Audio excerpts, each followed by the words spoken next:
know that President Cyril Ramaphosa is back in the country, the presidential jet, touching down at the Waterkloof Air Force Base in Pretoria earlier this morning. He cut short an international trip to the USA and the United Kingdom to deal with the country's spiraling electricity crisis. So, what happens now? Our Newzroom Afrika politics editor is on this story for us, and he joins us from outside Megawatt Park, the Eskom headquarters. Is that some indication, Lukhanyo, that perhaps the president could potentially come through to Eskom to have these important discussions? Oli, look, I wish I could say to you that yes, indeed, we can expect him here any minute. Unfortunately, that is not the answer that I can give you at this stage. So shortly after the president arrived at about 7:25 this morning, Oli, I shot an SMS through to his spokesperson, Vincent Magwenya, and I asked him, okay, now that we know the president is here, what happens next? Oli, I can tell you that it's been almost 3 hours since that SMS went to Mr. Magwenya. I know that he has seen it, but unfortunately there is no response. I did the same with Nkosinathi Mantshantsha, the spokesperson for Eskom. A short while ago, there's been no response from him as well. So as things stand, Oli, I really wish that I could tell you what happens next, but we are going to continue to ask that question. Lukhanyo, perhaps it might be worth having a conversation with Nkosinathi Mantshantsha. I know he can be a difficult person sometimes to try and get him to come and respond to your questions, because one of the responses from the Minister of Public Enterprises, under whose portfolio Eskom falls, he says there is going to be some kind of bolstering of certain units within the Eskom management structure. He also spoke about the issue of the board at Eskom being a work in progress. Unfortunately, I can't talk to you about any timelines. Are you aware of any kind of talk like that that is expected by the Eskom management?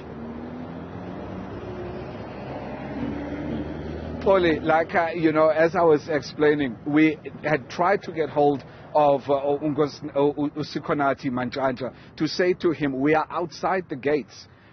What happens next? No response. What we understand with regards to the board, Oli, or at least the latest that we have outside, obviously, coming from the Minister of Public Enterprises, Pravin Gordhan, that you spoke to earlier on, is that we know that there are opposition parties, such as the EFF, that want that entire board of Eskom gone. They want the executive of Eskom, particularly the CEO, Andre de Ruyter, as well as the COO, Jan Oberholzer. They want them gone. So, without us receiving those answers from Nkosinathi Mantshantsha, it's very difficult for me to be able to explain what the next steps are.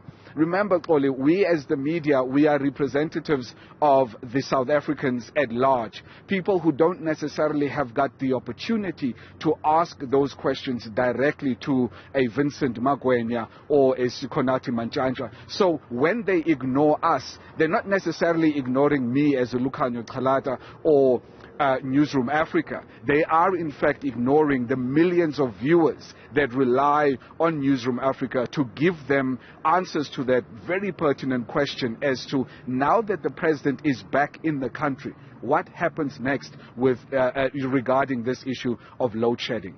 Oli.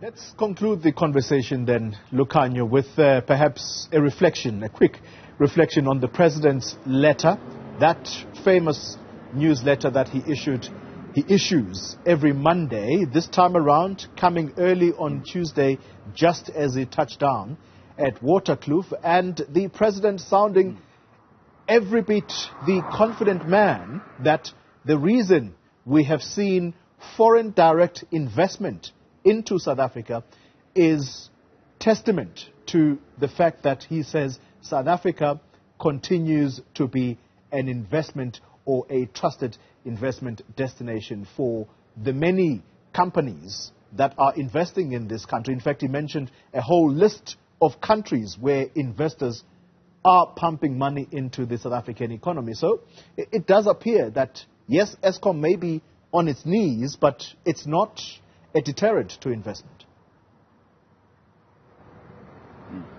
Tole, how long does that continue? How long is South Africa going to continue to be a prime investment destination for these multinational companies? We know, for instance, that the U.S. has got close to 600 companies that are based in South Africa. How long, when we continue to suffer 8 hours of load shedding under stage 6 a day? You know? Imagine that, Oli. How long are these companies going to say, look, so we're going to continue to invest in South Africa? Yes, for the time being, they are here. Is that because that they want to be here, or they don't have an option to be here? Unless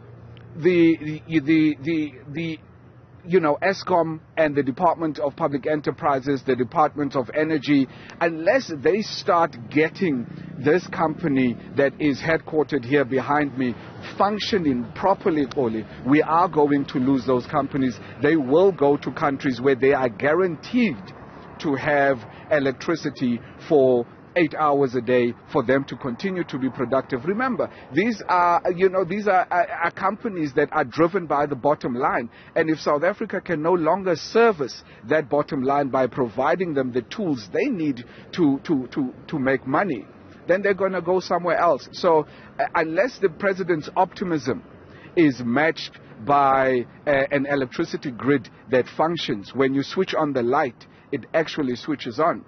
It's only a matter of time before we see those companies pulling out their investment from South Africa. Lukhanyo Calata, that's our politics editor. Thank you very much for this update. Live for us outside the Eskom headquarters here in Johannesburg.